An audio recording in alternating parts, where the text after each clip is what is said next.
Hanya piawaian pertama sebagai hamba yang sempurna adalah hubungan yang baik dengan Allah Subhanahu wa taala. Nah, itu satu.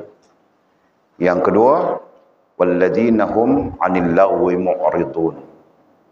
Mereka-mereka yang terbebas daripada sesuatu yang lagha, sesuatu yang sia-sia.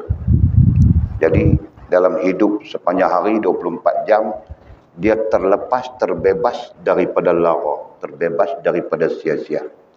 Sebagai gantiannya ialah dia sentiasa terhubung dan berhubung dengan Allah Subhanahu wa taala. Itu yang kedua, piawaian yang kedua. Piawaian yang ketiga, walladzina hum lizzakati fa'ilun. Mereka-mereka yang sentiasa bersedia untuk menafkahkan, menginfakkan rezeki yang dianugerahkan Allah kepada mereka. Ya kan? Nah, itu piawaian yang ketiga. Dan piawaian yang keempat adalah walladzina hum li furujihim hafizun. Mereka-mereka yang sentiasa memelihara maruah serta harga diri mereka. Ya, maruah ataupun harga diri mereka. Illa ma malakat aymanihim, kecuali orang-orang yang benar, yang dibenarkan saja. Nah, jadi itu ada sekurang-kurangnya 4 piawaian terkait dengan hamba yang sempurna. Nah, persoalan besarnya adalah apakah kita sudah sampai kepada piawaian itu? Apakah kita telah menyempurnakan keempat-empat piawaian itu untuk meletakkan diri kita sebagai hamba yang sempurna? Jika jawapannya tidak, berarti kita tidak sempurna dengan Allah SWT. Hubungan kita dengan Allah SWT tidak sempurna. Ya. Kalau jawapan kita ya, mudah-mudahan hubungan kita dengan Allah Subhanahu wa taala menjadi sempurna, ya, dan terus sempurna hingga kita kembali kepada Allah Subhanahu wa taala. Jadi kesimpulan kita sebut fakta tadi sebagai muhasabah kita untuk melihat di mana duduknya diri kita terkait dengan perkara yang kita bincangkan, ya. Tadi kita sebut kita tak boleh nak buat semua ini. Bahkan tak boleh nak riadah pun, tak boleh nak mujahadah pun, ya. Selagi mana kita tidak sampai kepada kata kuncinya sedar diri. Nah, ya kan? Dan kata kunci kepada sedar diri itu adalah ilmu. Jadi di sana ada kepentingan ilmu dan ada kepentingan sedar diri untuk kita menjadi orang-orang yang boleh mendahulukan akhirat daripada dunia. Nah, jika tidak, kita tetap semacam saja. Kita tetap jadi ahli dunia. Ya kan? Kita tidak boleh melangkah untuk menjadi akhirah, ahli akhirah, apalagi ahlillah. Ya kan? Nah, yang timbul di sana nanti adalah perasan. Kita perasan kita ahli akhirah dah sebab kita semayang, sebab kita puasa setahun sekali, sebab itu, sebab ini, sebab itu, sebab itu. Padahal, macam boleh sebutkan tadi, itu bukan piawaiannya. Ya kan? Kalau sembahyang puasa, orang munafik pun sembahyang puasa, Masya Allah. Ya, bila fakta ini kita tengok, bila fakta ini kita perhati, fakta ini kita kaji, kita takut kita berada di dalam keadaan nifaq kepada Allah Subhanahu wa taala. Ya, kita takut. Okey.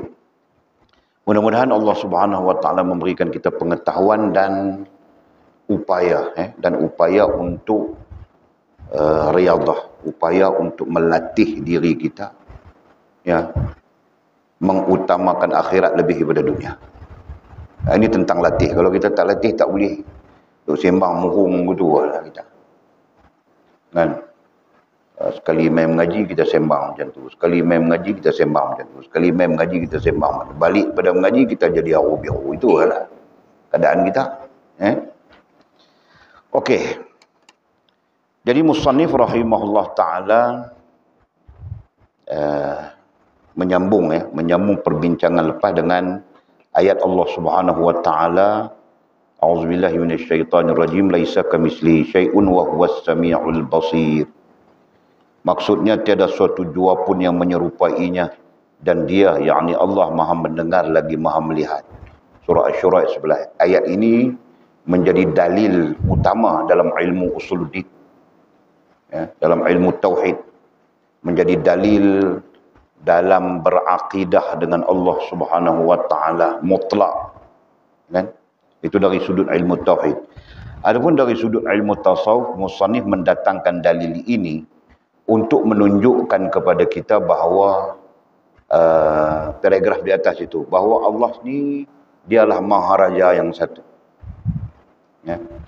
Ayat ini didatangkan kepada kita untuk membuktikan bahawa Allah Subhanahu wa taala ni dia Maharaja yang satu. Dialah yang memberi manfaat, ya. Dialah yang memberi mudarat, dialah yang menggerak atau mendiamkan. Dialah yang menguasai, dialah yang menundukkan, dialah yang memberi, dialah yang mencegah, dialah yang mencipta. Dialah yang memberi rezeki. Dialah segala-galanya. Ya. Jadi dalil ini menguatkan hujah tu. Menguatkan hujah bahawa tak ada sang Maharaja selain Allah Subhanahu wa taala. Tidak ada yang memberi mudarat, memberi manfaat melainkan Allah Subhanahu wa taala. Tidak ada yang memberikan rezeki melainkan Allah Subhanahu wa taala. Tidak ada yang memberi susah, memberi senang melainkan Allah Subhanahu wa taala dan segala-galanya. Nah, ini berarti tahqiq, ya. Kalau kita sebut bahasa ilmiah, bahasa kajian kitab, ini dipanggil tahqiq. Memperkuatkan faham kita tentang Allah Subhanahu wa taala, zat yang kita berpegang sebagai Tuhan. Nah, itu maksudnya, ya. Tahqiq artinya memperkuatkan hujah ataupun pegangan kita, hujah dan pegangan kita, bahawa Allah Subhanahu wa taala yang kita jadikan Tuhan itu sebagai maha sempurna. Jadi tak perlulah kita takut itu, takut ini, bimbang itu, bimbang ini, untuk kita mengutamakan akhirat lebih daripada dunia. Ya kan? Kadang-kadang kita ni penuh dengan ketakutan, penuh dengan kebimbangan. Nah, itu faktor yang kita sebutkan tadilah. Faktornya kerana kita lama bergelumang dengan dunia, tak pernah fikir akhirat pun. Bergelumang tu lama, bertahun-tahun, berpuluh tahun. Tiba-tiba hari ini kita nak fokus kepada fikir akhirat. Oh, dia jadi payah. Di situ yang kita katakan tadi, kita kena latih tu. Nah, kena latih itu satu hal. Tapi musannif mentahqiqkan kepada kita. Nah, yang sepatutnya kita pun bertahqiq dengan hal itu. Ya kan? Melalui firman Allah surah Asy-Syura ayat 11 ini, kita bertahqiq bahawa Allah Subhanahu wa taala ni bukan seperti makhluk. Ya, penuh kelemahan, penuh kekurangan, tapi Allah Subhanahu wa taala ini maha sempurna. Justru dahulukanlah akhirat, yakinlah dengan Allah Subhanahu wa taala yang menuntut kita untuk mendahulukan akhirat lebih daripada kehidupan dunia. Jadi maknanya begitu. Tak perlu fikirlah, tak perlu takutlah nanti nak makan apa, nak kerja apa, tak perlu fikir. Sebab Allah yang bagi rezeki. Ya kan? Nah, kita dahulukan urusan akhirat. Jadi urusan akhirat di sini artinya keselamatan di hari akhirat kelak, yang sudah tentu berkait rapat dengan hubungan dengan Allah dan hubungan dengan agama. Ya. Kerana keselamatan akhirat itu tidak berlaku melainkan kita sempurna hubungan dengan Allah dan kita sempurna hubungan dengan agama. Nah, itu maksud kehidupan akhirat kita ni. Supaya kita jangan salah faham, nanti kita bertembung dengan ahli dunia, ahli akhirah, ahlillah. Jadi kita keliru di situ. Okey. Nah, jadi dari sudut dalil ayat yang kita baca tadi itu menunjukkan bahawa Allah Subhanahu wa taala ni bukan seumpama makhluk. Nah, justru perlu diyakini. Nah, yakinlah Allah yang menuntut kita mendahulukan kehidupan akhirat daripada dunia. Bahkan Allah menjanjikan siapapun yang menyempurnakan kehidupan akhirat, maka dia akan mendapat dunia secara mudah, secara percuma. Bahkan macam-macam lagi kita baca dah. Semua itu adalah janji Allah. Jadi persoalannya, yakin atau tidak yakin kita dengan Allah Subhanahu Wa Taala. Nah itu je lah. Kan? Dulu Walid masa buat keputusan nak pergi mengaji di luar. Umur baru berapa belas tahun masa tu. 14-15 tahun. Buat keputusan nak pergi mengaji di luar. Pergi seorang-seorang.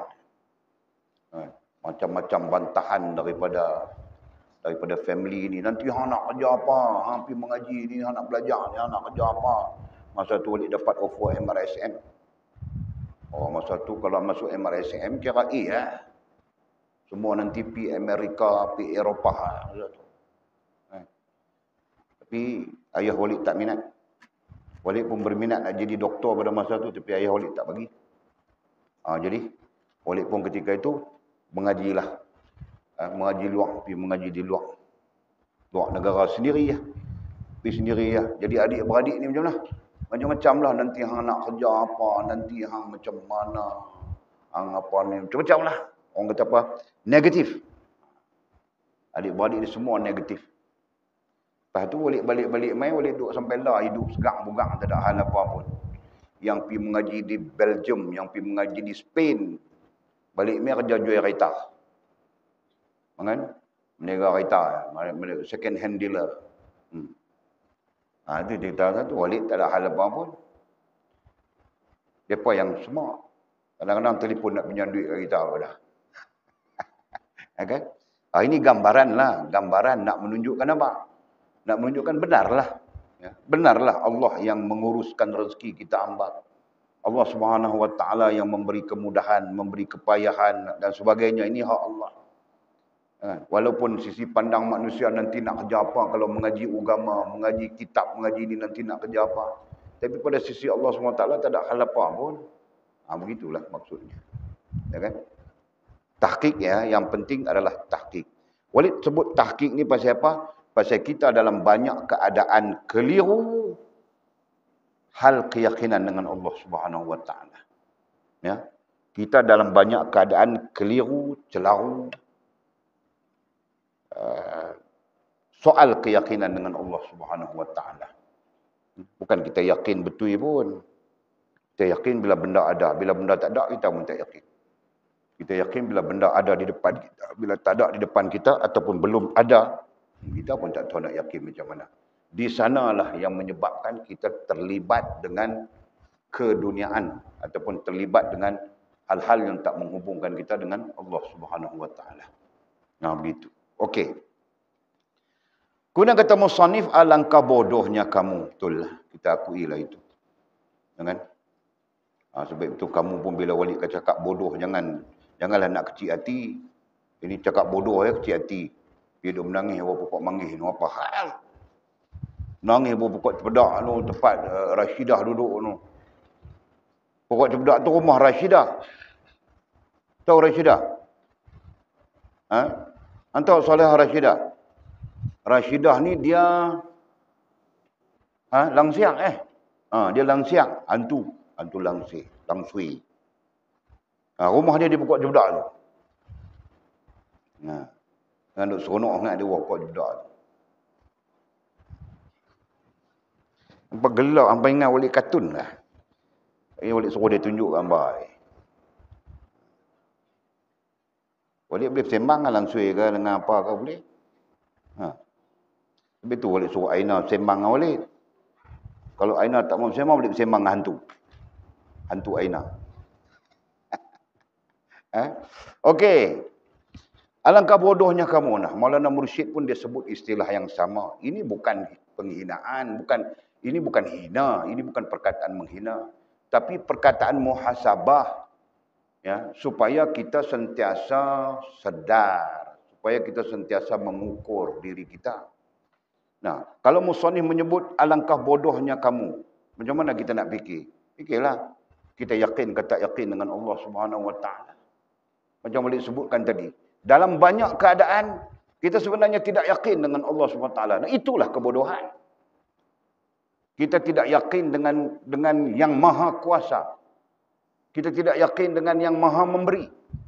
Kita tidak yakin dengan pemilik rezeki. Kita tak yakin dengan yang maha kaya. Kita tak yakin dengan pemilik kuasa mutlak. Pemilik kehendak mutlak. Kita lebih yakin dengan diri kita yang kita berpegang secara akidah hanya lemah selama-lamanya. Kita lebih yakin dengan apa yang kita namakan kepandaian. Kita lebih yakin dengan apa yang kita namakan keupayaan. Kita lebih yakin dengan apa yang kita namakan kekuatan. Kita lebih yakin dengan apa yang kita namakan kuasa daripada makhluk. Dan kita lupa dan lalaikan, kita lalai dan lupakan bahawa penguasa mutlak itu Allah SWT. Maka kerana itulah disebut oleh musannif itu satu kebodohan. Yalah kan? Kita yakin dengan makhluk. Kita yakin dengan orang ini, orang itu. Padahal orang itu pun, dia pun kena bergantung dengan Allah SWT. Jadi untuk apa kita yakin dengan dia? Sesuai dengan manusia saja. Sesuai dengan makhluk saja. Tapi keyakinan mutlak adalah Allah SWT. Ya kan? Nah itu maksudnya. Jadi kata musannif, alangkah bodohnya kamu. Ya betul lah. Selama mana kita tidak meyakini Allah, pemilik semesta alam, penguasa semesta alam, maka selama itulah kita sebenarnya berada di dalam kebodohan. Wahai makhluk Allah katanya. Ini sebutan musannif ya. Siapa makhluk Allah kita lah. Antaranya, kerana makhluk Allah Subhanahu Wa Taala ini banyak. Yang kita kenal, yang kita tidak kenal. Yang kita tahu, yang kita tidak tahu. Makhluk Allah bangsa di air, makhluk Allah bangsa di bumi, makhluk Allah bangsa di langit, makhluk Allah bangsa di antara langit dan bumi. Oh, ada juga. Penuh dengan makhluk Allah SWT. Manusia ini sebahagian kecil daripada makhluk Allah Subhanahu Wa Taala. Kalau diperbincangkan, mana lebih banyak makhluk Allah SWT yang namanya malaikat. Ada pendapat mengatakan malaikat lebih banyak daripada jin. Jin lebih banyak daripada manusia. Kan? Itu pendapat para ulama kita. Jadi, kalau kita terima kenyataan itu, berarti kita manusia ini adalah makhluk yang terkecil jumlahnya, bilangannya, keadaannya daripada seluruh makhluk Allah Subhanahu Wa Taala yang ada. Paling kecil sekali yang namanya manusia. Sebab itu ada hadis ya, ada hadis berkaitan dengan hal ini. Para sahabat bertanya kepada Nabi SAW, kedudukan manusia di sisi malaikat. Kedudukan manusia, makhluk manusia di sisi malaikat. Nabi SAW termangu. Nak jawab macam mana? Sehinggalah turunnya malaikat Jibril menceritakan kepada Nabi. Nah, kata malaikat Jibril, sebelah sayap kami tutup separuh dunia. Sebelah sayap malaikat, sebelah sayap kami, kata malaikat Jibril, menutup sebahagian dunia. Berarti sebahagian alam semesta inilah barangkali. Ya kan? Dan sebelah lagi sayap kami menutup sebahagian yang lain. Berarti kalau malaikat ini dia kembangkan sayapnya, tenggelam seluruh alam semesta. Jadi manusia ada di mana? Faham Lina? Malaikat, kita andaikan saja, malaikat mengembangkan sayapnya, maka tertutuplah langit dan bumi. Ketika itu manusia ada di mana? Di belakang malaikat? Di ketiak malaikat atau di mana? Nah, lebih tepat kita mengatakan manusia tidak kelihatan pun. Nah, datang hadis yang lain. Datang hadis yang lain menyebut makhluk yang namanya manusia ini seolah-olah ya pada sisi pandang malaikat seolah-olah seekor semut hitam yang berjalan di atas seketul batu yang hitam di malam yang gelap pekat. Itu hadis Nabi SAW. Ya, kita manusia ini dalam perbandingannya dengan malaikatnya, seperti seekor semut hitam yang berjalan di atas seketul batu yang hitam dan di malam yang gelap pekat. Artinya apa? tidak kelihatan. Faham kan? Tapi yang paling sombong adalah manusia. Nombor 2 jin. Jin pun sombong juga. Kan? Bukti kesombongannya adalah engkar kepada Allah Subhanahu wa taala. Dan banyak di kalangan manusia yang engkar kepada Allah, banyak di kalangan jin yang engkar kepada Allah. Nah, itu berdasarkan kepada Al-Quran. Sedangkan makhluk-makhluk yang lain yusabbihu lillahi ma fis samawati wa ma fil ardh. Sedangkan makhluk yang lain semuanya bertasbih, taat, patuh kepada Allah Subhanahu wa taala, yang ada di langit, yang ada di bumi, wa ma bainahuma, dan yang ada di antara keduanya. Nah, artinya apa? Artinya manusia yang tidak yakin dengan Allah Subhanahu wa taala. Bangsa manusia, bangsa jin, sedang makhluk yang lain semuanya yakin dengan Allah Subhanahu wa taala. Nah, jadi ayatnya, wahai makhluk Allah.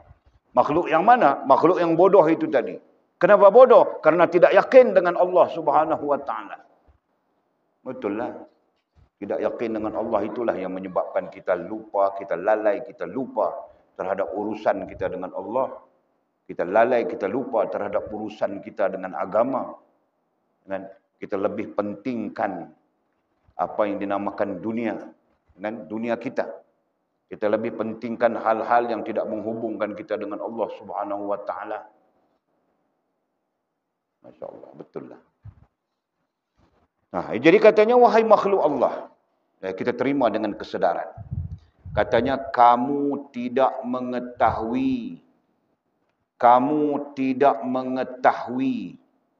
Artinya apa? Artinya kita tidak tahu. Kenapa kita tidak tahu? Karena kita tidak ada ilmu. Kenapa kita tidak ada ilmu? Karena kita tidak belajar. Kenapa kita tidak belajar? Malaslah nak belajar, nak menikahlah, nak itulah, nak inilah. Ini yang jadi permasalahan antara perkara yang kita bincang ya. Kamu tidak mengetahui, kita tidak tahu. Kenapa kita tidak tahu? Karena kita tidak belajar. Sedangkan belajar itu merupakan perintah Allah Subhanahu wa taala. Apa dalil perintah Allah Subhanahu wa taala supaya kita belajar nan? Bacalah Taranum Bayati.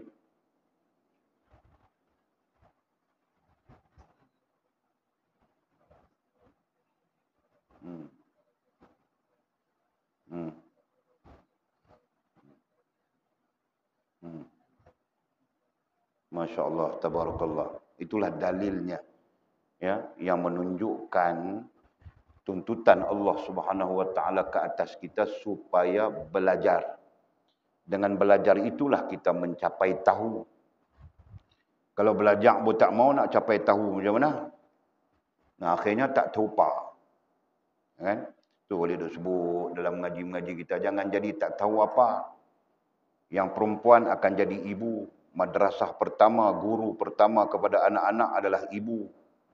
Jadi bayangkan, anak-anak itu tidak mendapat pendidikan daripada ibu. Kenapa? Karena ibu tak tahu apa. Jadi dihantar kepada orang lain. Apakah kita yakin bahawa orang lain boleh memberikan pendidikan sewajarnya berkaitan dengan Allah, berkaitan dengan agama? Kan? Atau mungkin saja orang lain memberi pendidikan itu sekadar tugasnya, sekadar kerjanya saja, bukan kewajipannya. Jadi ayah pun tak tahu apa. Padahal ayah adalah madrasah pertama, antara madrasah dan guru pertama kepada anak-anak.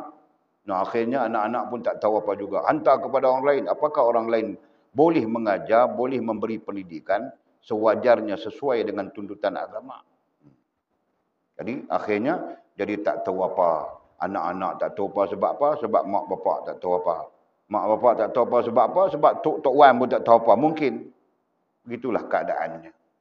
Dan jangan kita menjadi orang yang mengembangkan kejahilan. Nah, cukuplah. Kalau yang lepas-lepas di atas kita itu jahil, maka kita jangan. Kan? Kita jangan. Kita jadilah umat baginda Nabi Muhammad SAW yang menerima amanah, ya, yang menerima amanah dan menjalankan amanah itu. Ya, mudah-mudahan kita selamat di dunia dan di akhirat. Jadi katanya kamu tidak mengetahui. Mungkinlah kerana kita tidak belajar, kita tidak tahulah. Tapi kalau kita belajar, mudah-mudahan kita mencapai tahu. Nah, yang penting kamu tidak mengetahui. Apa yang kita tidak tahu? Zat yang menciptakan kamu. Nah, kita tidak tahu itu. Kita tidak faham itu. Sebab itu dalam pengajian agama, dia ada ilmu tauhid. Dan ilmu tauhid ini mewakili keimanan, mewakili ilmu keimanan. Tujuannya apa? Mengetahui Allah Subhanahu wa taala. Kenapa? Karena Allah Subhanahu wa taala itu Tuhan yang kita berpegang dengannya. Jadi nak berpegang macam mana dengan Tuhan kalau kita tak ada ilmu tentang Tuhan? Ya kan? Nak berpegang dengan Tuhan macam mana kalau kita tidak pernah tahu kaedahnya, caranya dan sebagainya yang berkaitan dengan Tuhan.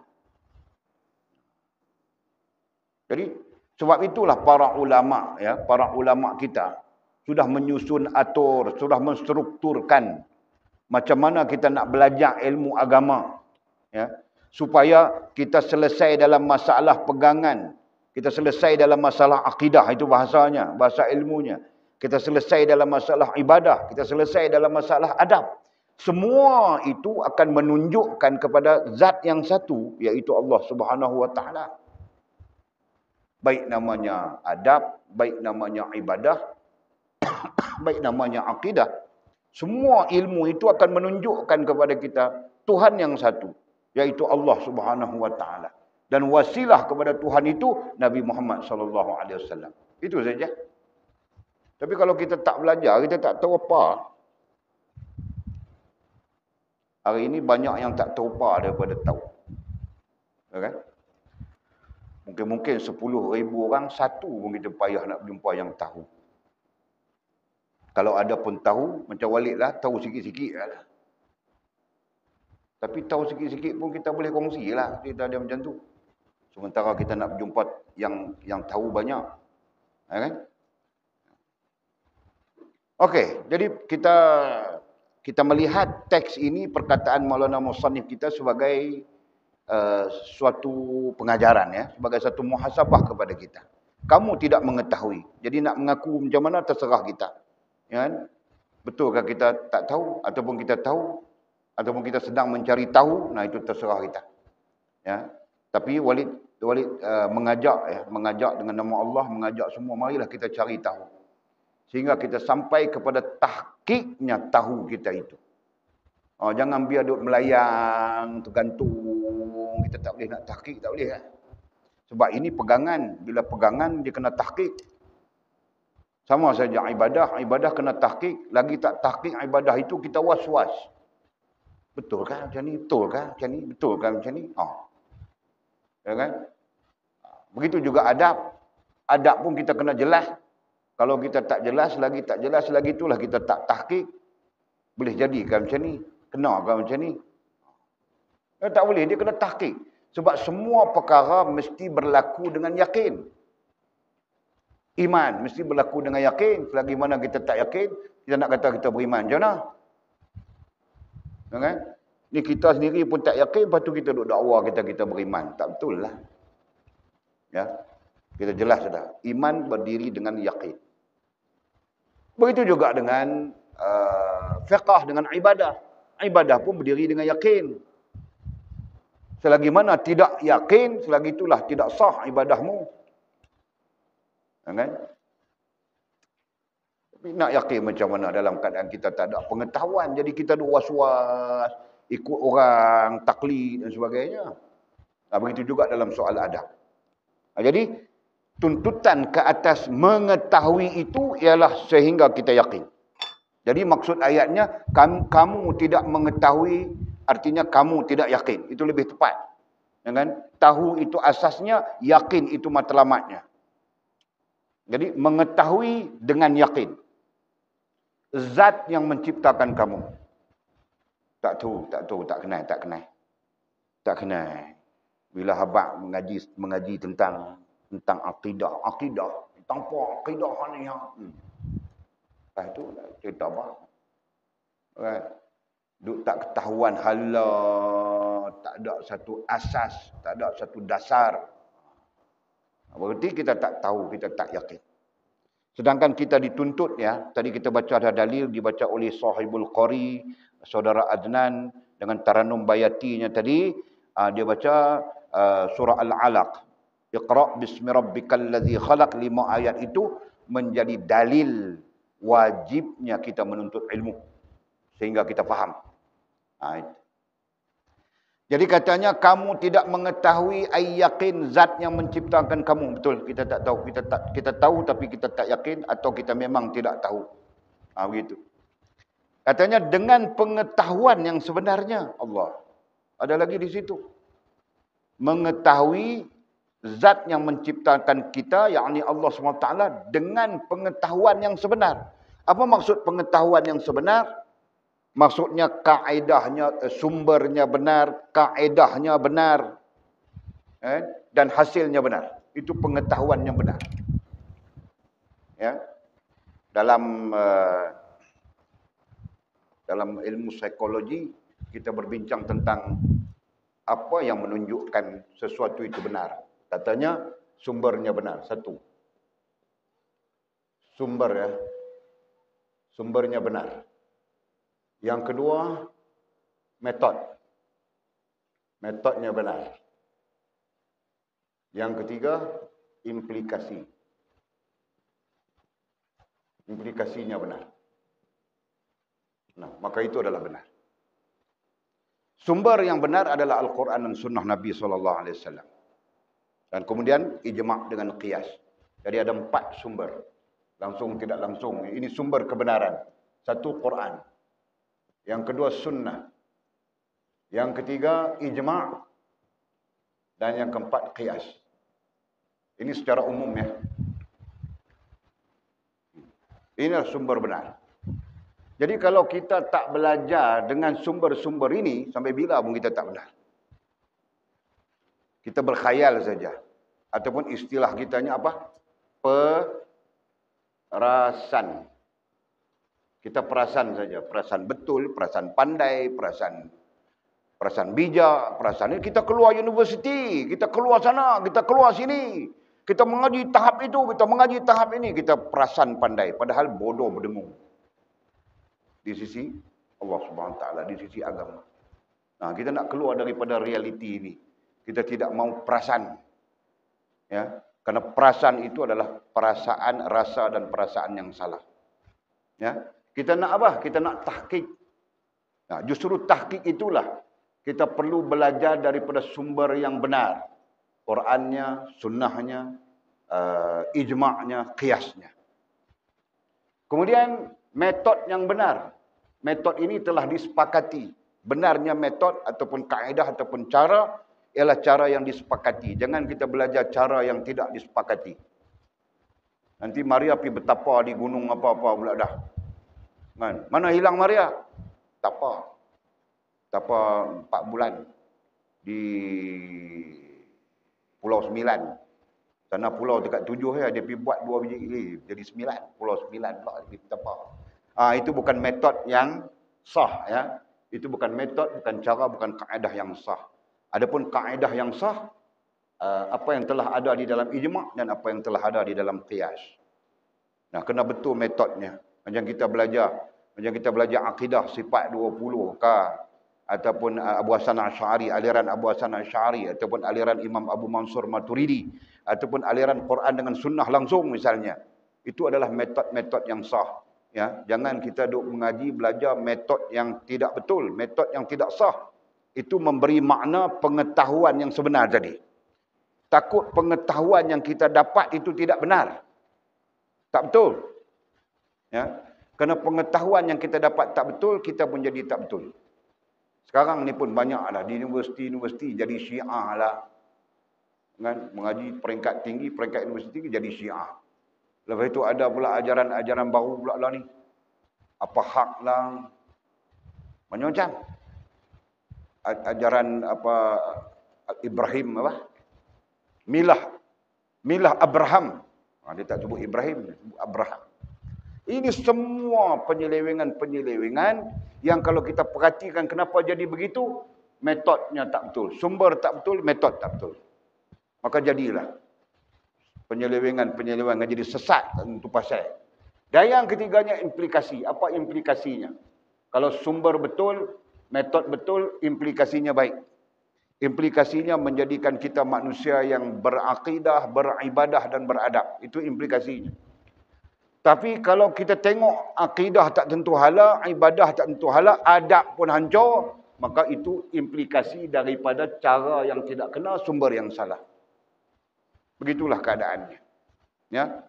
Nah, sebab itu kita di sini, di pondok kita ini, hari ini kita ada student baru, kan? Nanti belajar, nanti perhati tengok, nanti kutip macam mana dia punya apa? Dia punya struktur pengajian, ya, supaya kita boleh ikut dengan betul. Kena ikut struktur pengajian. Jangan main apa? Main bedai. Kan nak boleh, selaru habis. Okey. Itu maksud dia. Jadi balik kita kepada bodohlah kita kalau kita tidak yakin dengan Allah SWT. Kemudian kita diseru oleh musannif, wahai makhluk, ya, kita di antara makhluk Allah yang terkecil. Bukan sekadar terkecil, boleh saja kita sifatkan terhina pun. Kan? Di antara makhluk Allah SWT yang hina, kita lah yang paling hina. Di antara makhluk Allah SWT yang terlemah, kita lah yang paling lemah. Kan? Jadi katanya kamu tidak mengetahui zat yang menciptakan kamu, betul. Kita mengakui. Kalau kita tahu pun kita mengaku kita tidak tahu. Itu lebih baik. Supaya kita boleh mencari tahu. Terus mencari tahu. Begitu.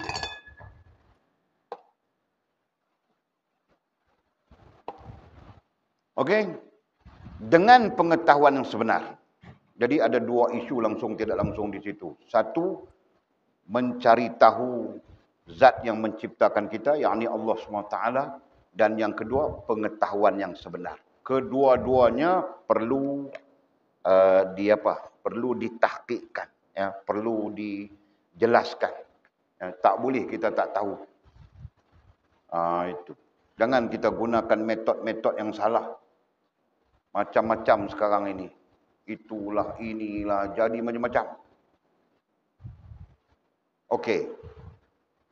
Kemudian katanya, jika pada hari kiamat kelak, nah ini bahasanya sang musannif, mursyid kita, ya. Jika pada hari kiamat kelak, aku mempunyai sesuatu di sisi Allah. Kata Maulana Mursyid kita, kalaulah di hari akhirat kelak, aku mempunyai sesuatu di sisi Allah. Maksudnya, dia selamat di sisi Allah SWT. Nescaya akan kupikul beban-bebanmu semua. Hakikatnya ni Nabi yang bercakap begitu. Maulana Mursyid ini merakamkannya. Ya kan? Nah, Nabi yang bercakap, nanti di hari akhirat kelak aku akan memikul beban-beban umatku. Dengan ini termasuk dosa dan sebagainya. Itu gambaran yang menunjukkan baginda Nabi SAW ini sangat mencintai kita umatnya. Walaupun kita 1500 tahun jauh daripada baginda Nabi SAW, tetapi Nabi SAW sudah menyebutkan umat akhir zaman ini dalam banyak riwayat, ya, dalam banyak hadis. Umatku akhir zaman, umatku akhir zaman, umatku akhir zaman. Jadi siapa umatnya akhir zaman itu? Kita lah. Jadi Nabi menyebut kita dalam banyak redaksi hadis, ya, banyak redaksi hadis.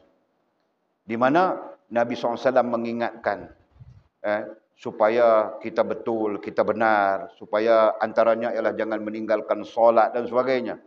Ya kan? Supaya kita betul dan kita benar, dan Nabi tidak terbeban untuk memberi syafaat kepada kita. Itu maksudnya. Ya kan?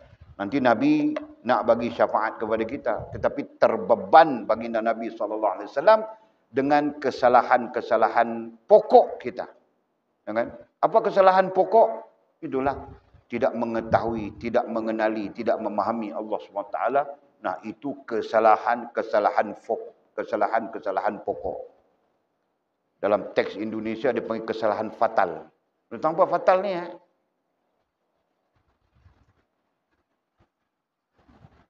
Boleh faham, kesalahan fatal itu adalah kesalahan yang paling besar. Ya.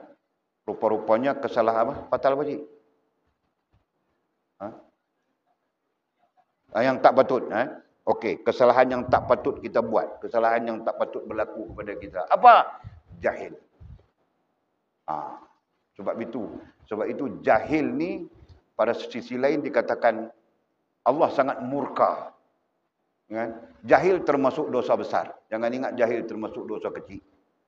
Ya, jahil termasuk dosa besar dan jahil termasuk kemurkaan Allah SWT yang besar. Nah itu.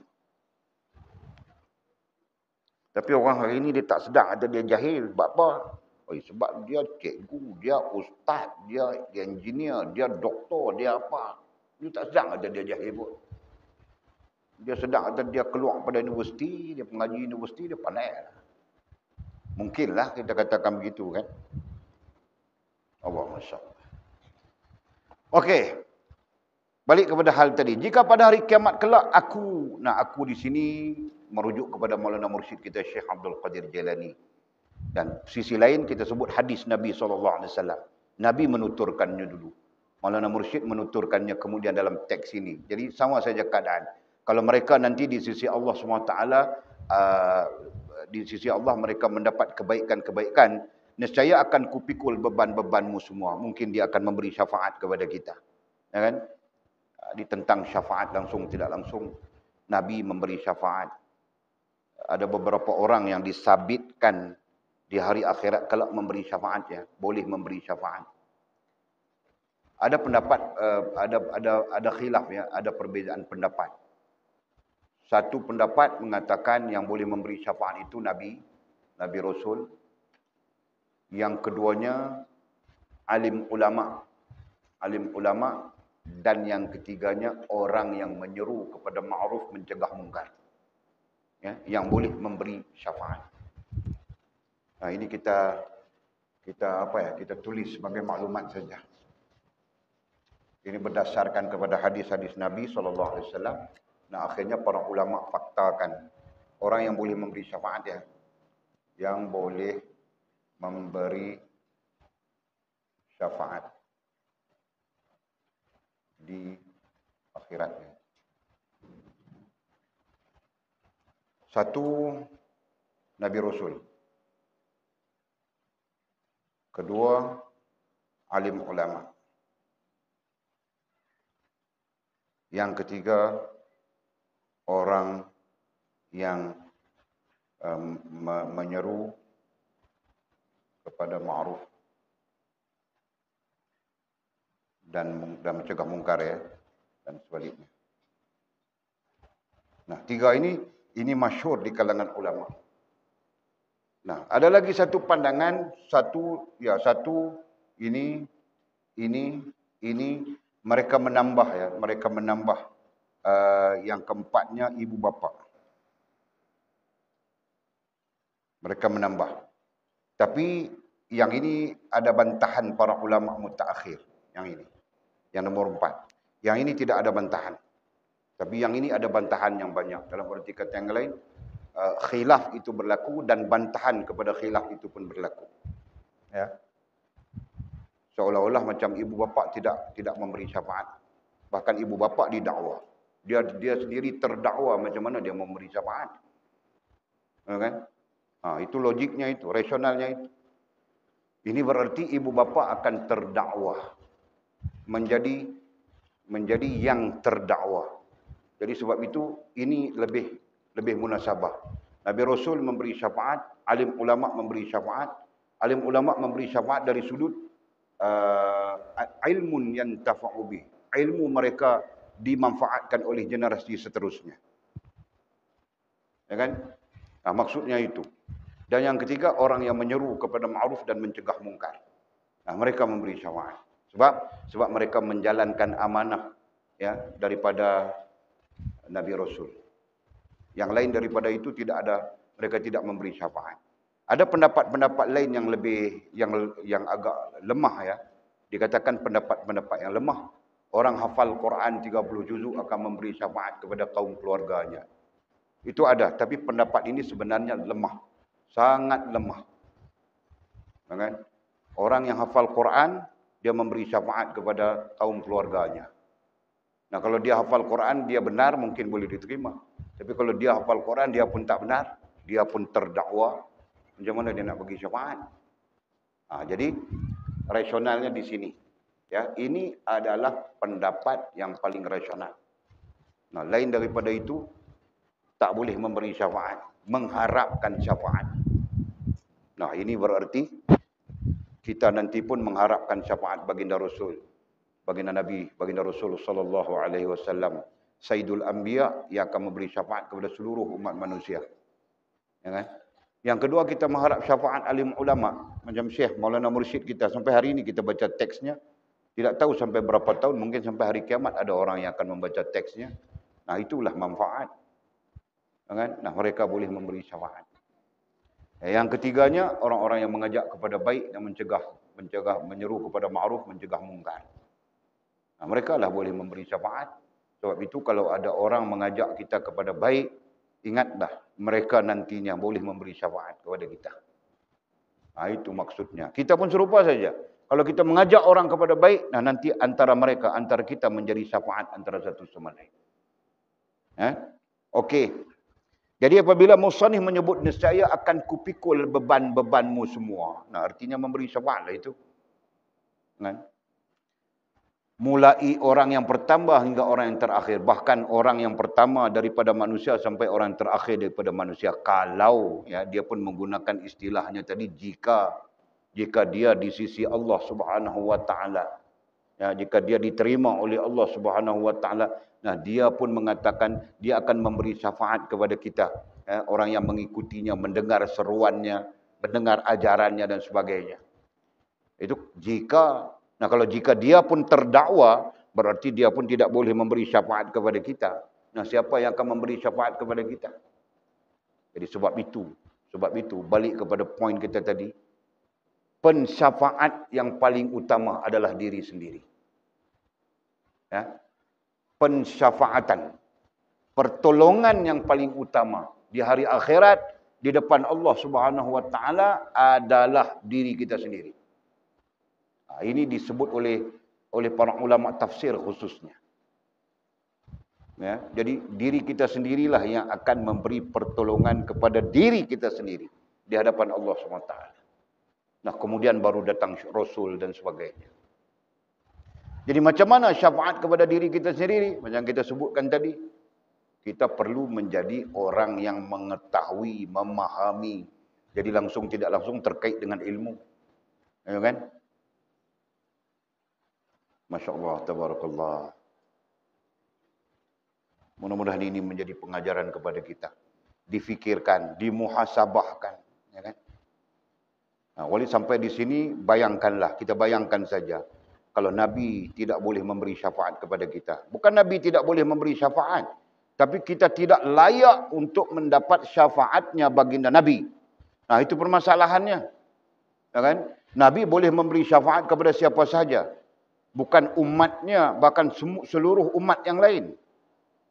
Dalam hadis menyatakan Nabi Musa, Nabi Isa, ya, para pemuka Nabi Rasul, pemuka umat akan datang berjumpa dengan Nabi Muhammad SAW sebagai Sayyidul Anbiya, sebagai penghulu kepada segala Nabi, ketua daripada segala Nabi, untuk meminta syafaat bagi mereka dan bagi umat mereka.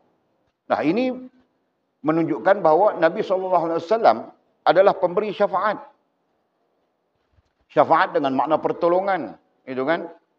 Nah, bukan masalah Nabi tidak boleh memberikan syafaat, tetapi kita tidak layak untuk mendapat syafaatnya baginda Nabi SAW. Nah, itu yang kita bimbangi, itu yang kita takut, betul kan?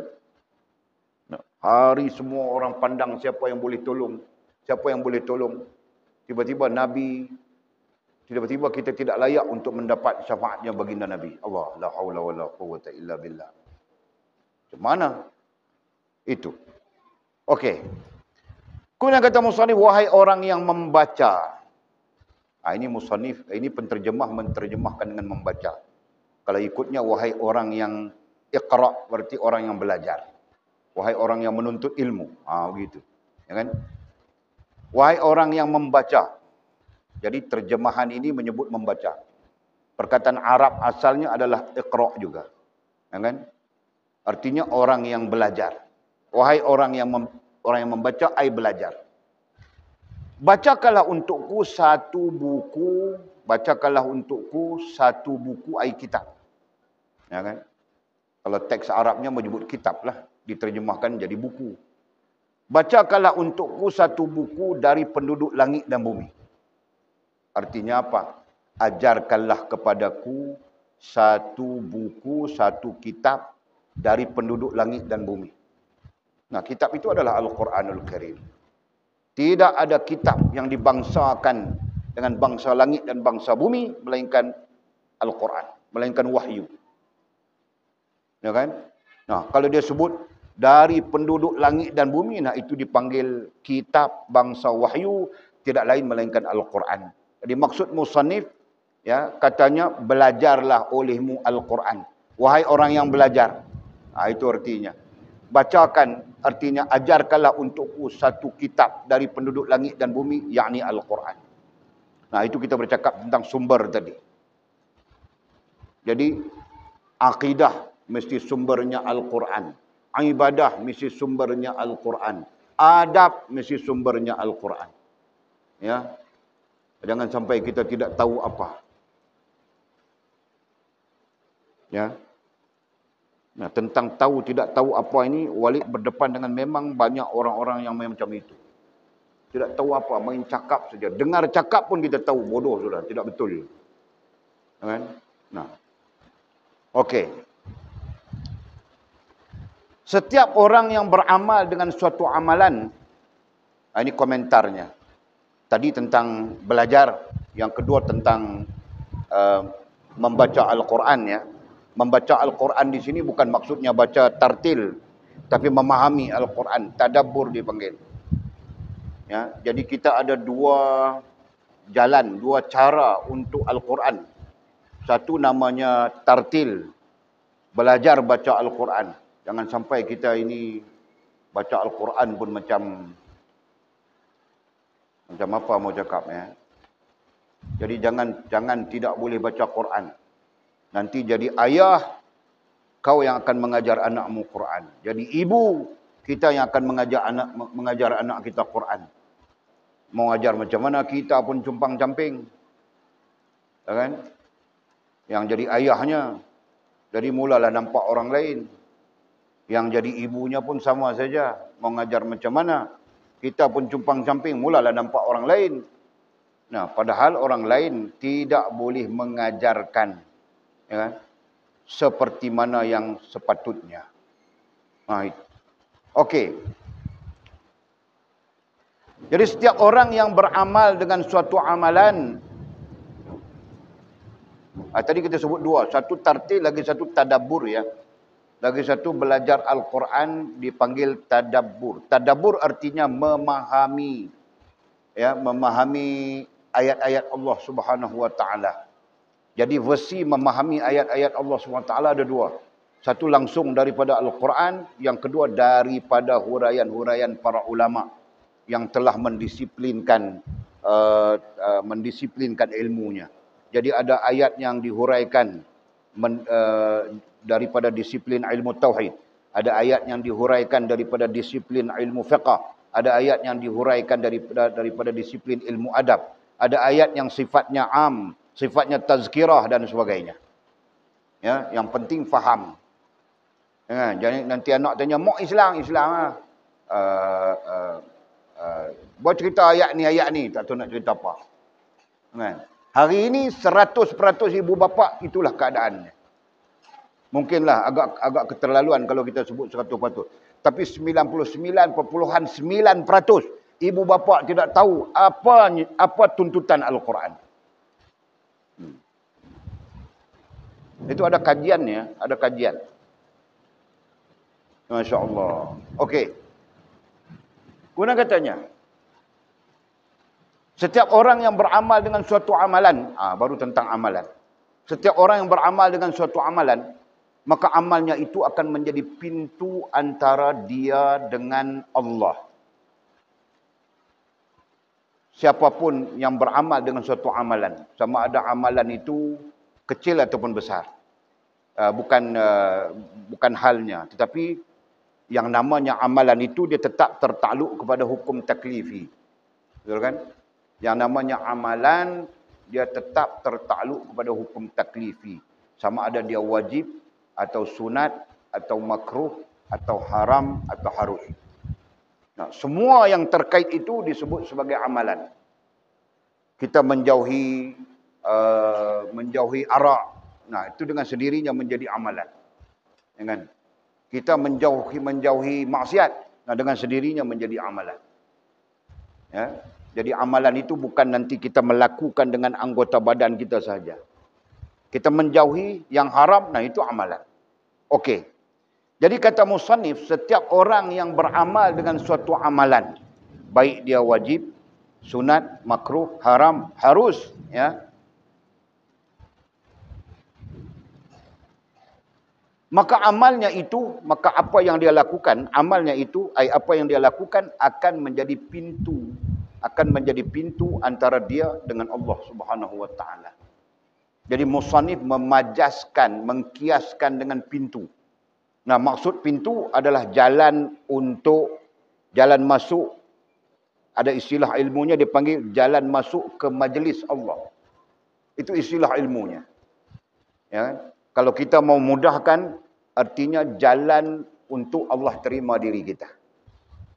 Nombor 4, kita tak catat nombor 4 tadi. Kita catat 2, sedar diri. Jalan untuk Allah Subhanahu wa taala terima diri kita. Sebab itulah amal ini dia berkait rapat dengan ilmu. Ya. Amal berkait rapat dengan ilmu. Jadi tak ada faedah amal jika tidak disandarkan kepada ilmu. Tidak ada faedah ilmu jika tidak beramal. Jadi langsung tidak langsung amal dikaitkan dengan ilmu, ilmu dikaitkan dengan amal. Okey. Jadi setiap kita melakukan satu amalan, rupa-rupanya amalan ini menjadi pintu antara kita dengan Allah Subhanahu wa taala. Ya. Jadi tadi kita sebut hukum taklif, wajib, sunat, makruh, haram dan sebagainya. Semua itu menjadi pintu untuk antara kita dengan Allah Subhanahu wa taala. Semua.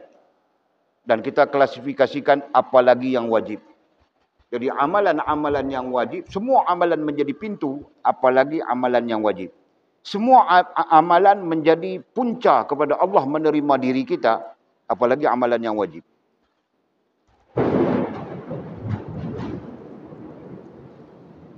Dia punya tu jatuh.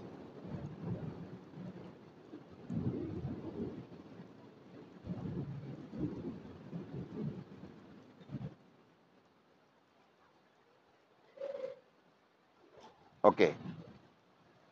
Jadi kita sebut dah tadi, semua amalan itu menjadi punca Allah menerima diri kita, ya. Disebut pintu itu tadi sebagai majaz, sebagai kiasan.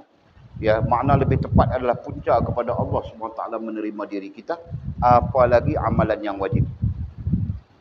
Kemudian katanya pintu tempat masuknya hati mereka kepadanya, kepada Allah SWT. Pintu tempat masuk hati ataupun pintu tempat tawajuh. Nah, itu istilah ilmunya. Istilah falsafinya, ya. Amal itu adalah tempat masuknya hati mereka kepadanya. Masuk tempat tawajuh hati kita kepada Allah Subhanahu wa taala. Tawajuh artinya menghadap. Ya. Tawajuh artinya menghadap. Jadi cara kita menghadap Allah Subhanahu wa taala adalah dengan amal. Begitu maksud mudahnya. Jadi bila kita melakukan amal, tak kiralah amal wajib ke, amal sunat ke, apa. Bila kita melakukan amal itu, sepertinya kita menghadap Allah Subhanahu wa taala. Okey. Adapun kamu, wahai orang-orang alim. Dia habis, musannif habis dekat tu, sekarang musannif kritik orang alim pula. Tadi dia kritik kita yang ta'alim, yang awam, yang jahil ini. Jadi dia mengingatkan kita terakhir, ya. Ni terakhir dia mengingatkan kita, buatlah amal. Kenapa? Karena amal itu artinya kita menghadap Allah SWT untuk kita diterima oleh Allah SWT. Jangan kita tak buat amal. Bila kita tak buat amal, kita tak menghadap Allah. Bila kita tak menghadap Allah, di mana duduknya penerimaan Allah Subhanahu Wa Taala kepada kita. Artinya Allah Taala tak terima diri kita. Ya. Jadi dalam konteks ilmu, dalam konteks kehambaan, kalau Allah Taala tak terima diri kita, berarti Allah tak terima kita. Kalau Allah Subhanahu Wa Taala tak terima kita, rugi di dunia, rugi di akhirat. Sengsara di dunia, sengsara di akhirat kelak. Itu. Okey. Nah sekarang masuk kita kepada musannif mengkritik orang alim. Katanya, adapun kamu wahai orang-orang alim, ya, musannif mengkritik orang alim. Kenapa? Kerana orang alim pun dia ada juga dia punya masalah dia. Okay? Masalah orang jahil, orang awam ni dia tak tahu, kata dia tak tahu. Itu masalah utama orang awam. Orang jahil, dia tidak tahu bahawa dia jahil. Betul kan? Itu masalah utama itu. Orang awam ni kebanyakannya dia tak tahu kata dia jahil. Itu kebanyakan. Itu permasalahan utama. Ya kan? Jadi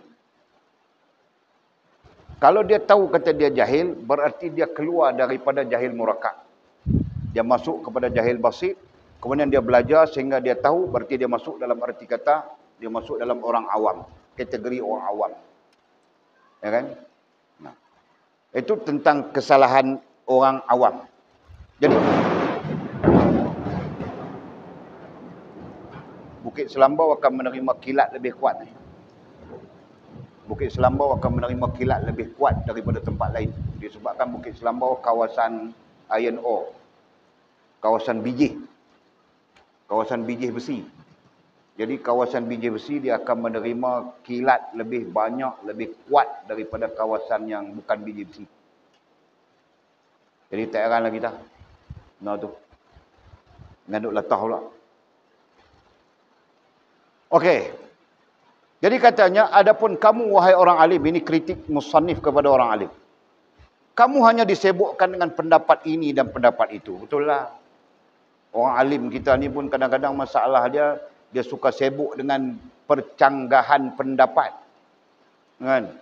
Buktinya ada seorang imam daripada Masjidil Haram, Makkatul Mukarramah, mari ke Malaysia jadi imam di Masjid Negara. Masjid Negara.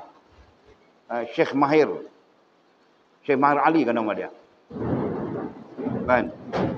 Daripada Arab Saudi, Makkatul Mukarramah datang ke sini. Jadi diminta untuk jadi imam solat Jumaat, khutbah Jumaat dan imam solat Jumaat. Dua-dua dapat kritikan. Pertama, kritik khutbah dalam bahasa Arab, makmum ta'tifah. Tak apalah, satu hal. Kritik yang kedua, Imam Masjidil Haram Wahabi. Ni kita pun tak tahu kritikan ini. Kita pun bukan pro Wahabi, tapi bila kritik macam ni, dia bukan menunjukkan Wahabi atau apa, dia menunjukkan bodoh. Kan? Dia menunjukkan satu masyarakat yang jahil sebenarnya. Imam Masjidil Haram itu ketika dia jadi imam di Masjid Negara, dia meninggalkan fiqh Hanabilahnya, fiqh Ibnu Hanbalnya, dan dia menggunakan pakai fiqh Syafi'i.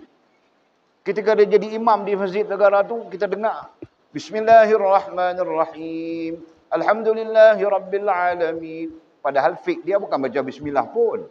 Kalaupun baca perlahan, betul. Maknanya dia meraihkan masyarakat terbanyak yang bermazhab dengan mazhab Syafi'i. Ulama tak ada hal pun, ulama okey je benda-benda macam tu, tak ada hal. Ni yang duk kritik Mujassimah lah, Wahabi lah, lagu tu lah, lagu ni semua puak-puak jahil. Itu masalah dia. Kadang-kadang jahil ni pandai nak mengkritik. Kan? Satu, jahil dia tak tahu kata dia jahil. Nombor dua, dia lebih pandai nak mengkritik daripada orang alim. Ini penyakit. Sebab itu jahil ni banyak masalah dia, banyak mudarat dia. Kena keluar daripada kejahilan. Liza, Bedahna, kita kena keluar daripada jahil. Mariana, semua kita. Jangan duk jadi jahil. Bila jahil ni banyak kerosakan. Bahkan ada para ulama yang menyebut jahil ini tak sunyi daripada dosa dan maksiat kepada Allah SWT. Siapa yang kata begitu? Maulana Syekh Saleh Darat. Kan? Kita belajar tentang taklid. Okey. Katanya ini antara kesalahan fatal. Kita sebut fatal juga kan. Kesalahan yang tidak sewajarnya berlaku kepada orang alim. Apa? Sibuk dengan pendapat ini dan pendapat itu. Kamu hanya disibukkan dengan mengumpulkan harta daripada mengamalkan ilmumu. Ada juga orang alim, dia disibukkan dengan mengumpulkan harta. Sibuk dengan cari duit begitu, cari duit begini, cari duit. Ini adalah kesalahan fatal orang alim. Tidak bermaksud orang alim tidak boleh cari duit. Ya. Tetapi lebih tepat kita katakan orang alim itu, kalaupun dia cari duit sekadar keperluannya. Bukan sampai melalaikan dan melupakan tugasnya. Nah, begitu. Sekarang orang alim pun dah sibuk cari duit juga. Saham sana, saham sini. Forex sana, forex sini. Macam-macam jadi dah. Kemudian apa lagi kritiknya? Dengan sikapmu itu, dengan sikapmu orang alim ya, dengan sikapmu wahai orang alim itu sudah cukup jelas, bahawa kamu hanya memegang suatu gambaran yang tidak mengandungi sebarang makna. Jadi kalau orang alim begitu, dia cuma memegang suatu gambaran katanya. Dia cuma berimajinasi. Dia cuma bertasawur, dia cuma berimajinasi. Apa itu imajinasi? Perasan yang kita sebutkan tadi. Nah, kalau orang alim begitu, berarti orang alim itu cuma perasan dengan ilmunya. Kan? Yang tidak mengandungi sebarang makna. Jadi ilmunya tidak bermakna, perasannya pun tidak bermakna. Hakikatnya bukan tidak bermakna, hakikatnya berdosa. Ya. Orang alim itu adalah orang alim yang membawa beban dosa. Orang alim yang menanggung dosa. Masya Allah, tabarakallah. Nah, jadi kritiknya Maulana Musannif ini terkait dengan orang jahil dan terkait dengan orang alim. Dua-dua kita ambil manfaat. Nah, kalau kita alim, pastikan kita berada di rail, di track yang betul. Ya, supaya kita tidak rosak hubungan dengan Allah. Kalau kita tidak alim, kita jahil, nah belajarlah sehingga kita sampai kepada tahqiq, sampai kepada yakin. Kemudian kata musannif, apabila Allah menghendaki suatu kebaikan, bagi seorang hambanya, maka dia akan mengajar hambanya itu suatu ilmu. Masya Allah, tabarakallah. Ya. Nah, apabila kita punya hubungan dengan Allah SWT baik, menepati apa yang kita sebutkan tadi, nanti Allah akan menghendaki suatu kebaikan bagi kita, maka dia akan mengajar hambanya itu suatu ilmu. Allah akan mentakdirkan, sama ada Allah mengajar, tapi dalam tafsir, dalam huraian-huraian, dalam syarah-syarah mengatakan, Allah akan mendekatkan kita, menemukan kita dengan seseorang yang akan mengajarkan kepada kita suatu ilmu. Nah, ini paling banyak disebut oleh ulama, ya, dalam syarah-syarah mereka. Kalau Allah menghendaki kita mendapat suatu kebaikan, maka Allah SWT akan mengajar hambanya. Macam mana Allah mengajar hambanya?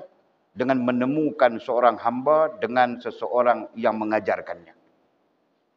Itu kebanyakannya. Tadi Walid dengar satu video. Ustaz Farid Ravi. Seorang mu'allaf itu kan. Ustaz Farid Ravi. Dia menceritakan kisah dia. Masa dia masuk Islam, umur dia 18 tahun. Dia cari-cari nak mengaji Quran, nak belajar Quran. Kerana dia berminat sangat dengan Quran. Dia cari. Jumpa imam. Imam kata dia tak boleh mengajar. Jumpa imam masjid, tak boleh. Jumpa imam surau, tak boleh. Jumpa orang itu, jumpa orang ini, tak boleh. Kata dia. Satu hari dia duduk melengut. Dia nak belajar. Mana daripada siapa dia nak belajar Quran. Akhirnya lalu seorang budak umur 8 tahun. Budak itu lalu bawa Quran. Dia tanya budak tu daripada mana? Dia kata mengaji Quran. Budak tu kata mengaji Quran. Dia pun panggil budak tu nak bersembang. Mengaji daripada siapa? Budak tu pun sebut sekian. Jadi Ustaz Farid Ravi ni pada masa tu masih baru masuk Islam. Dia kata, boleh. Dia ingat Quran ni orang mengaji di masjidnya. Quran ni orang mengaji di surau je. Ini di rumah. Di rumah. Dia terkejutlah. Boleh mengaji Quran di rumah lah. Dia duk fikir lagu tu. Okey, akhirnya ringkaskan cerita, dia minta budak itu tolong ajak dia. Budak umur 8 tahun tolong ajak dia Quran. Budak tu dah baca Quran, boleh baca Quran. Budak tu lah mengajak dia. Sehari setengah jam, setiap hari setengah jam. Dia akan tunggu budak tu balik dandan mengajak dia. Nah, budak tu kata bukan baca Quran terus abang. Kena baca Iqra' dulu. Dia pun belajar daripada Iqra' satu. Kan? Sampai hari ini Quran dia lebih baik daripada kita hak Islam sejak awal ni. Lebih baik. 99% lebih baik daripada kita hak awal ni. Kita hak awal Islam ni pun bohong tak selesai lagi. Duk perasan kata elok dan perasan kata betul dah. Bunyi pun tak betul. Itu Ustaz Farid Ravi. Itu pengalaman lah. Jadi pengalaman itu kalau kita bawa kepada kisah itu, kita bawa kepada perkataan musannif tadi, itulah cara Allah Subhanahu Wa Taala mendekatkan, itulah cara Allah Subhanahu Wa Taala mengajar hambanya. Itulah caranya. Allah akan datangkan sama ada seseorang, ya, atau macam mana. Ya. Kalau kita tengok hal ni berkaitan dengan hadis, Nabi sebut dalam hadis dulu betullah. Ma taqarraba 'abdun man yuridillahu bihi khaira yufaqihu fid din. Hadis ni muttafaqun alaih. Ya. Man yuridillahu bihi khaira, siapa-siapa yang Allah SWT nak bagi dapat kebaikan di dunia dan di akhirat, yufaqihu fid din. Saya Allah akan memahamkan dia dengan agama. Macam mana Allah memahamkan dia dengan agama? Allah akan menemukannya dengan seseorang yang akan mengajarkannya. Nah, begitu. Jadi, perkataan musannif tadi, maka dia akan mengajar hambanya itu dengan suatu ilmu, berarti Allah akan menemukan hambanya itu dengan seseorang untuk mendapat ilmu. Lalu diilhamkannya kepadanya untuk mengamalkan ilmu itu. Kemudian, setelah dia dapat pengetahuan, Allah akan mengilhamkannya kepadanya. Allah akan mengilhamkannya kepadanya, kepada orang yang diberi ilmu itu tadi, untuk mengamalkan ilmunya itu dengan ikhlas. Nah, itu cara, ya. Apa yang kita sebutkan di sini adalah cara Allah Subhanahu Wa Taala nak bagi hambanya dapat kebaikan. Dan kita antara hamba Allah Subhanahu Wa Taala. Jadi kita pun kena peka, perhati betul tak cara macam ni berlaku kat kita. Kalau betul berlaku macam ni, mudah-mudahan kita termasuk orang yang akan dapat kebaikan. Tapi kita pun janganlah menyalahi metod, menyalahi kaedah untuk kita sampai yakin dengan Allah Subhanahu Wa Taala. Begitu. Jadi katanya dia akan mengajar hambanya itu dengan suatu ilmu, lalu diilhamkannya kepadanya, ai hamba itu, untuk mengamalkan ilmunya, ilmu yang dia dapat dengan ikhlas. Jadi Allah lah yang menuntun sebenarnya. Allah SWT lah yang memimpin, menuntun hamba-hamba ni. Itu yang sebenarnya. Kemudian katanya, dia mendekatkan hambanya itu kepadanya. Dia ai Allah Subhanahu Wa Taala. Mendekatkan hambanya itu, hamba yang diberi ilmu tadi, yang nak diberi kebaikan itu tadi, dia mendekatkan hambanya itu kepadanya, kepada dia sendiri. Nah, ini tentang Allah terima diri kita. Ya kan? Jadi kita tak adalah hanyut, tak tentu hala. Kemudian, dia memperkenalkan dan mengajarkan ilmu tentang hati. Ini rentetan ni kena ambil kira ni. Ya. Rentetan kita nak sampai kepada Allah menerima diri kita. Rentetan kita nak sampai kepada Allah menerima kita. Satu, Allah Subhanahu Wa Taala akan mengajar kita, memberi kita ilmu, mendekatkan kita kepada ilmu. Kemudian mengilhamkan kepada kita untuk mengamalkan ilmu itu dengan ikhlas. Kemudian yang ketiganya, mendekatkan hamba itu dengannya. Mendekatkan hamba dengannya, dengan Allah SWT. Kemudian yang keempatnya, dia memperkenalkan dan mengajarkan ilmu tentang hati. Dia mendekatkan dan memperkenalkan hamba itu ilmu tentang hati.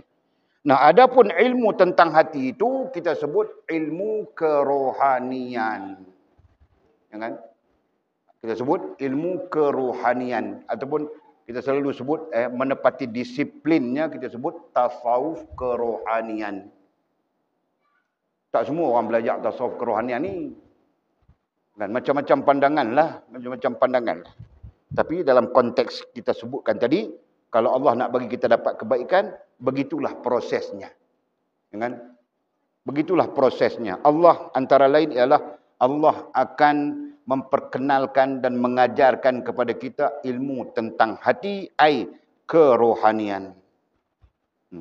Ini berarti selagi mana kita tak belajar ilmu tentang kerohanian, berarti kita sebenarnya jauh.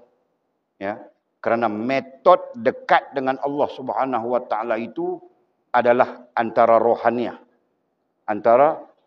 bukan antara jasmaniah. Jadi kalau kita tidak pernah cenderung kepada kerohanian, tidak pernah cenderung kepada ilmu terutamanya, ya, ilmu kerohanian terutamanya. Adapun amalan itu sama saja. Ya, kita tidak pernah cenderung kepada ilmu kerohanian, tidak pernah tahu, tidak pernah faham. Nah, di sana menunjukkan kita tidak dekat dengan Allah SWT, ya, sebagai muhasabah. Kita tidak dekat ataupun kita jauh dengan Allah SWT. Kenapa? Karena orang yang hendak didekatkan dengannya oleh Allah SWT, ia antara lain adalah memperkenalkan dan mengajarkan ilmu tentang hati. Itu fakta. Nah, ketika dia belajar ilmu tentang hati ataupun kerohanian, semua rahsia itu dipilih untuk Allah. Nah, barulah dia nanti faham apa yang disebut sebagai rahsia Allah Subhanahu Wa Taala. Kenapa disebut rahsia? Disebut rahsia kerana tidak semua orang memahaminya, melainkan orang yang dibuka oleh Allah Subhanahu Wa Taala memahaminya. Sebab itu disebut rahsia. Jadi semua rahsia itu dipilih untuk Allah. Baru dia faham rahsia Allah. Nah, barulah ketika itu dia dipilih dan terpilih untuk Allah Subhanahu Wa Taala. Bukan untuk selainnya, bukan untuk selain Allah. Allah memilihnya sebagaimana memilih Musa. Kan? Dalam hal ini, Allah Subhanahu Wa Taala memilih hamba-hambanya. Itu kita perlu terima dulu. Ya. Allah Subhanahu Wa Taala memilih hamba-hambanya. Bukan semua Allah Subhanahu Wa Taala memberikan kebaikan. Bukan. Berdasarkan kepada Al-Quran, fariqan hada wa fariqan haqqat alaihimud dalalah. Ada orang yang diberikan petunjuk dan ada orang yang dikekalkan kesesatannya. Jadi kalau kita memahami dalil itu, menunjukkan kepada kita Allah memilih. Menunjukkan kita langsung Allah memilih. Ada orang yang Allah pilih dan memberinya kebaikan, dan ada orang yang tidak dipilih oleh Allah SWT dan kekallah di dalam keburukan. Nah, persoalannya, apa faktor yang menyebabkan Allah memilih? Itu yang penting itu. Apa faktor yang menyebabkan Allah memilih kita? Kalau dirujuk kepada pendapat-pendapat ulama, faktor utamanya adalah kita mau kepada Allah. Kita nak kepada Allah. Kita nak kepada hubungan dengan Allah Subhanahu Wa Taala. Itu faktornya. Kalau kita sendiri tak pernah fikir nak kepada Allah, ya, kita sendiri tak pernah fikir nak berhubungan dengan Allah, maka kita tidak memiliki ciri-ciri untuk diberi oleh Allah SWT kebaikan. Nah, itu sebahagian daripada perkataan para ulama. Betul lah, kalau fikir-fikir betul lah kan. Tak pernah dia fikir tentang nak kepada Allah ke apa. Dia fikir pagi keluar cari makan kerja. Petang balik kan, tidur, makan tidur. Nanti keluar bekerja. Allah sebut dalam Al-Quran tak ubah macam binatang ternakan. Itulah faktornya. Ya kan? Okey. Katanya Allah memilihnya sebagaimana memilih Musa. Mudah-mudahan Allah pun pilih kita seperti mana Allah pilih Nabi Musa, Nabi apapun lah. Bukan menjadi Nabi, tetapi menjadi orang-orang yang diterima oleh Allah Subhanahu Wa Taala. Ya. Walid berdoa untuk dia, Walid dan berdoa untuk semualah. Takut kita tak terpilih. Tak terpilih pun. Okay. Apalagi kita membaca hadis-hadis Nabi SAW. Umat Muhammad masuk syurga tanpa hisab. Pokoknya hadis sahih 70,000 ya. Yang masuk syurga tanpa hisab. 70,000 je. 70,000 tu habis kat sahabat radhiyallahu anhum ajma'innya. Kita ada. Habis kat para sahabat Nabi. Kita tak ada. Ini berarti kita semua akan masuk, kalaupun masuk syurga, kena hisab. Nah, Hisab itu bukan satu hal yang main-main. Cuba buka kitab, baca kitab bab beriman dengan hari kiamat. Dia ada satu topik kecil, topik besar dia beriman dengan hari kiamat. Topik kecil dia beriman dengan hari hisab. Ya. Cuba baca hadis-hadis berkenaan hari hisab. Masya-Allah, tabarakallah. Bukan macam kita kod bank, bukan macam kita peperiksaan, bukan. Sesungguhnya kita tak berdaya untuk menghadapi hisab itu. Tak berdaya. Hari ini kita disebabkan kita tak tahu, kita pun mengimajinasi, oh macam periksa je kot, macam tu. Nah. Hisab itu sendiri pun sengsara. Ya. Hari hisab itu sendiri pun penuh kesengsaraan. Macam mana kita nak lalu? Sebab itulah. Mudah-mudahan kita termasuk orang dipilih oleh Allah SWT untuk diberikan kebaikan. Ya. Seperti mana Allah memilih Nabi Musa AS. Ya. Nabi Musa, Nabi Isa, Nabi-Nabi, Rasul-Rasul, orang yang beriman, orang soleh, adalah. Ya. Nah, hal ini difirmankan oleh Allah SWT. Wastana'atuka li nafsi. Maksudnya, dan aku memilihmu untuk diriku, wahai Musa. Jadi Allah mengatakan, Allah memilih Musa, memilih Nabi Musa untuk Allah SWT. Nah, hal yang sama berlaku kepada Nabi kita Muhammad SAW. Dan berlaku kepada umat-umat manusia mana-mana pun, hamba-hamba Allah manapun yang Allah SWT pilih untuk dirinya. Ada dua pendapat dalam hal ini. Satu pendapat mengatakan Allah memilih untuk dijadikan alatnya. Lagi satu pendapat mengatakan Allah memilih untuk disempurnakan kehambaannya. Jadi ada dua pendapat. Sama ada Allah memilih untuk kita menjadi alatnya. Masya Allah, tabarakallah. Ya, karena seluruh makhluk Allah SWT ni pada dasarnya alat bagi Allah. Nah, apalagi kalau Allah SWT memilih untuk kita menyempurnakan kehambaan kepadanya. Masya Allah, tabarakallah, tabarakarrahman. Dan itulah yang akan menjadikan kita sebagai orang yang sempurna hubungan dengan Allah Subhanahu wa taala. Masya Allah, tabarakallah, tabarakarrahman. Mudah-mudahan kita termasuk orang yang kita sebutkan tadilah. Kan? Dipilih oleh Allah Subhanahu wa taala. Amin ya rabbal alamin. Nanti kita sambung lagi melalui ayat ini. Ada tafsiran musannif berkaitan dengan ayat itu. Kita sambung pada pengajian akan datang. Wallahu a'lam bishawab au kama.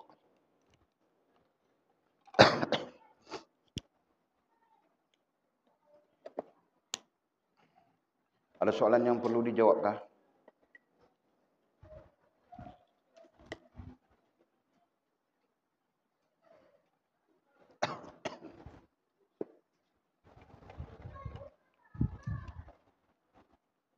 Dah.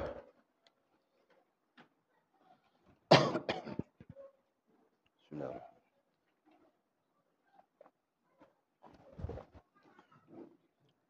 Bismillahirrahmanirrahim. Alhamdulillah wassalatu wassalamu ala Rasulillah. Allahumma iftah lana futuhal arifin warzuqna fahman nabiyyin waj'alna min ibadikas salihin. Allahumma ihdinas siratal mustaqim. Siratal ladzina an'ama Allah minan nabiyyin wasiddiqin wasyuhada'i wassalihin. Allahumma rabbana iftah bainana wa bain qaumina bil haqq wa anta khairul fatihin. Allahumma a'inna ala dzikrika wa syukrika wa husna ibadatik. Allahumma faqihna fid din وعلمنا التأويل. اللهم فقهنا في الدين وعلمنا التأويل. اللهم فقهنا في الدين وعلمنا التأويل. وصلى الله على سيدنا محمد وعلى آله وصحبه وبارك وسلم. الحمد لله رب العالمين. تقبل الله منا ومنكم وقم الصلاة.